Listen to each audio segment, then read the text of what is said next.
When I first started DJing, there was a tremendous amount of skepticism. Yeah, big time. I had 2 strikes against me. Number 1, being a woman, God forbid. Number 2, which is probably even worse, being a singer. Man, I don't know what it is, and this is not just EDM, this is everything, this is life. When people put you in a box, they don't want to let you out. It confuses them, it fucks with their head. I know what I'm capable of. I've been doing music for, I'm not going to say how long, because I'm not going to date myself. But I mean, we're talking the order of decades. It's been ever since I was like this high. So I knew I had it in me to at least DJ. I mean, let's be honest, it's not rocket science. The decision to produce came later, and that decision, that was a hard one, because while I said DJing is not rocket science, producing, I wouldn't say it's rocket science, but that is a deep well. I mean, I have intense respect for really good producers because it is so involved. I mean, and I want to say it's difficult, but it's beyond difficult. It's just the matrix of decisions that you have to make as a producer, the numerous levels that you have to listen on. There's so many layers. I mean, and there's a certain ear. I mean, I have a really good ear as a musician because I started playing piano at 5 years old. So I'm great with chords and melodies and all that stuff. Hearing frequency bands in every single different layer and hearing a track and like, okay, this sounds like shit, but why? And how do you fix it, more importantly? That's hard, and that takes a certain kind of engineer type ears. And that's like my weak spot. So, and that's something that's really hard to learn, but it's like anything, the more you do it, the better you get. So, and I'm, like studying with Seven Skies and picking up things, and people teach you things, and the better you get better, the more you do it. But I made that decision partly because I felt the skepticism, and I felt like I know I have it in me to do this, and I felt like I kind of had to start doing it in order to get around that skepticism. And the other reason, it felt like the next level for me as an artist. Best way I can describe it, as a singer, I felt like a head with a torso and an arm.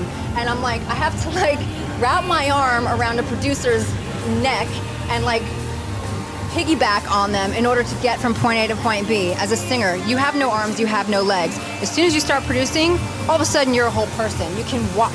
It's like, I don't need fucking anybody. And I feel like I can just express myself from top to bottom, and it's an amazing feeling.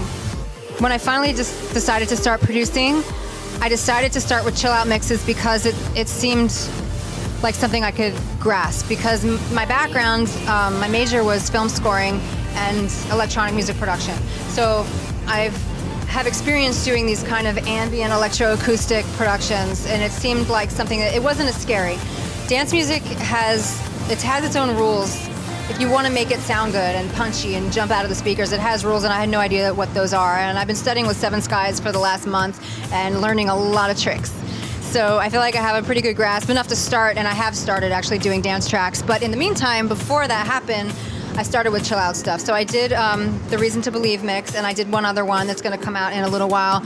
But now that I have a solid grasp of the tricks of producing dance tunes, and I have some of the tools, some of the plugins, some of the synths, samples, all that kind of stuff to start. I know how to make kick drums, and I know how to make bass patches and sounds that are really nasty and dirty and fat. Yeah, so that's underway, and it's probably going to be a while before I do anything that I feel like confident enough about to release. I'm thinking probably mid next year. But once I turn that corner, no, I'm not going to do anything else, because as a DJ, that's the secret. That's what you need, is you need to release your own tracks. And quite frankly, I am actually planning to start with instrumentals, just to throw people for a loop and to kind of remove the confusion, I guess, about like who's producing what. You know what I mean? Because if my name's on it and I'm singing, the question's going to be, nice song, who produced it? You know what I mean? It's kind of funny because Tony, I had a meeting with him in 2008, and he suggested to me, you should do an Aruna acoustic show. And I was like, you're crazy. And then he ends up doing one, which I find hilarious. No, I would love to do one, actually. But having said that, I don't think I would, if knowing me, I wouldn't just do a straight acoustic. I wouldn't just sit there and play piano song after song after song. I would want to mix it up. Like, I'm not even sure how. I'm not sure. I don't think I would DJ. I would want to keep it more organic than that. Something I'm looking to incorporate in the future is more of the live interactive MIDI controllers, and I mean, it's hard in trance because there's so much going on. It's not like techno minimal where it's just drums and God, you can go nuts, you know, dropping stuff in there. But even with trance, I still think there's possibilities that are not being explored as well as they could be. Sometimes what I do is I cut like just a snip. I didn't do it tonight at all, but I'll cut like a snippet or just, I want to sing to you tonight, and I'll just drop that in over some random song in the same key. They've gotten very busy doing Mayan Shane. I've gotten very busy doing Aruna. At the end of the day, this is the byproduct of the whole downloading conundrum, illegal downloading, I should say, is that you can't survive off royalties anymore. I can't. Maybe some people can, but I can't. So it's all about the live. It's all about the touring. So whatever is going to support your touring, that's what you do. And we have not to date done a show as Velveteen yet. We haven't got...